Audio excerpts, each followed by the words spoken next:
All right, what's going on YouTube? We are today following up some 223 action with the custom competition Nosler bullets 69 grain with our CCI 41 primers, CFE 223, and we're going to be shooting it in my Aero Precision 16-inch barrel with a 3x9 optic on top. One thing I don't remember if I mentioned last time, but I did order a new barrel. I got a 20-inch ballistic armaments barrel that's coming in. It's a DMR model, and so I'm curious to see how that's going to shoot. So basically, I'm going to swap this out eventually, put it on here. But today, so rounds have already done. Brass was bumped the shoulder 2 thousandths back. Let's see, what else did I do? Didn't have to trim it. They all came in perfect, within like half a thou of each other. And then, let's see, chamfered, deburred, and primed. Oh, and I did anneal the brass before I sized them, before I bumped the shoulder back. So that's something I do every time. And what we're doing today is we're going to run, like I said, we're running the 69 grain custom competition hollow point boat tails with the CCI primers and CFE 223 powder. And this is the third firing on this Lake City brass. So we're doing good on that. That's what we're using as Lake City. And what we're doing is we're going to do 10 shots at 25.4 and 10 shots at 25.7. First 5 shots of that are going to be for group. Then the next 5 of that, we're going to use a chronograph. We're going to put my magnum speed on the end of it and see if it changes the groups or not. I have had problems with my groups just completely going to shit when I try to use the magnum speed hanging off the end of my barrel. I don't know if it messes with the harmonics or what, but I always, once I get my load I want, I then get my, see if I can try to get my velocity, my extreme spreads, and ESDs on that, because I've just seen false results when I have the magnetic speed hanging off of it. And I think I did a video to prove that too. So go, if you're interested, go look with my videos, you'll find it. And then the other 10 shots at 25.7. Same thing, 5 shots for group, 5 shots for velocity. And what I'm doing is this is from the last 223 video when we shot this, and we also shot the IMR 4895. Basically, I kind of reviewed the 4895. I don't want to shoot. Just either that the bullet and powder combination I don't think did well.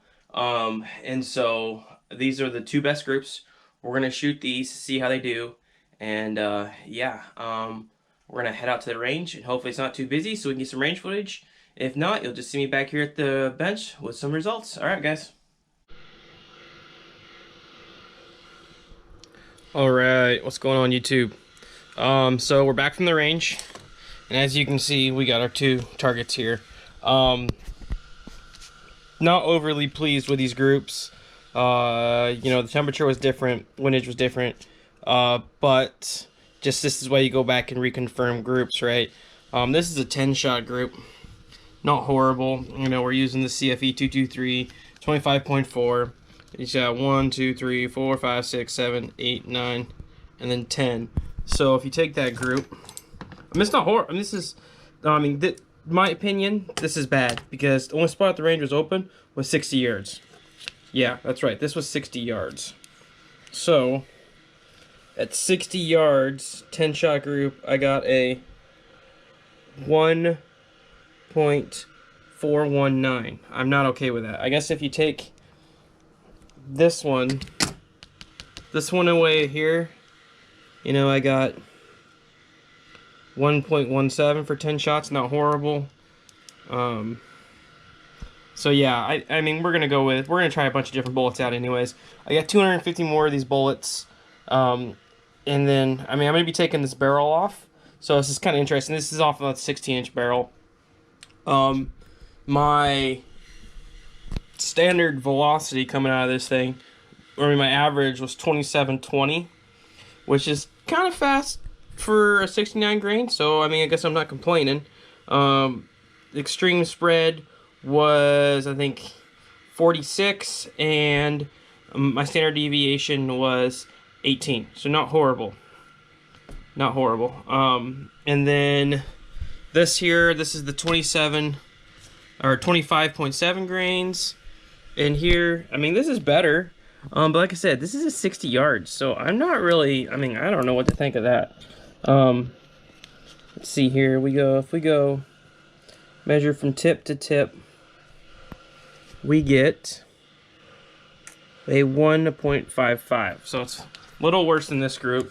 But I mean, if you take this little group, that's not horrible, right? That's under a 1-inch group. So a couple flyers, not horrible.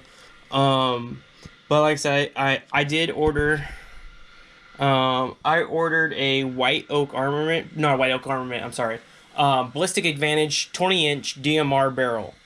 And so I'm super curious to see how that's going to do. I want to shoot these again, go through load development again through that barrel. But I got tons and tons of 223 bullets to start shooting, as you guys will see here. I mean, I've got all of this here. I mean, we got lots and lots and lots of options, and a lot of this is stacked. So I mean, yeah, I mean, we got lots of options. So, and then a bunch of 30 cal stuff down the road and pistol stuff, and yeah. So, oh yeah, check this out. That'd be cool to show you guys. I'm working on a project to put this in something, but it's a bunch of different rounds. So, yeah. So, needless to say that I'm not overly joyed with how that shot, because once again, that was at 60 yards, which I mean, I'm not okay with that. That gun shoots better than that. I don't know if it needs to be clean or what, but I mean, I'm gonna kill something at 50 yards. It'd be great if it was just 50 yards, right? I'm gonna kill something at 100 yards either way, but not what I'm looking for. So we'll keep going until I get to that other barrel. I'm thinking what I'm gonna do for the next video though is, the video before this, I did a bunch of 223 head factory ammo. I think what I want to do is I want to compare that 16-inch barrel to that 20-inch barrel. Let me know if that's something you guys think would be interesting to see. Or against my buddy's Palmetto State, I think is what it is, his AR-15. We can compare his 16 versus my 16 Aero Precision. And then we can go from that too. But I think it would be cool to see the 16-inch barrel against the 20-inch barrel, and see how that goes, see how the groups and everything like that. Check out the one other thing I wanted to show you guys. I did done some more 3D printing. I thought these are pretty badass. I love that color, and so I did that one, and then this one here. These are pretty sweet, I think. So just little additions to the reloading bench. So yeah, guys, make sure you like, subscribe, follow, and I'll do my best to keep uploading once a week. I'm trying to get to where I'm doing 2 times a week, but right now, you know, I've been super busy with work, but it's gonna start slowing down. But the range has been so damn busy. The last time I gotta stop going on the weekends. I think it's a problem, but I've been so busy. It's the only time I've had to go was on the weekends, and it was too damn busy today. I mean, like I said, the only range I could shoot at was 60 yards, and I was there for 3.5 hours. So, yeah, like, subscribe, share, and I'll catch you guys later. Thanks for watching.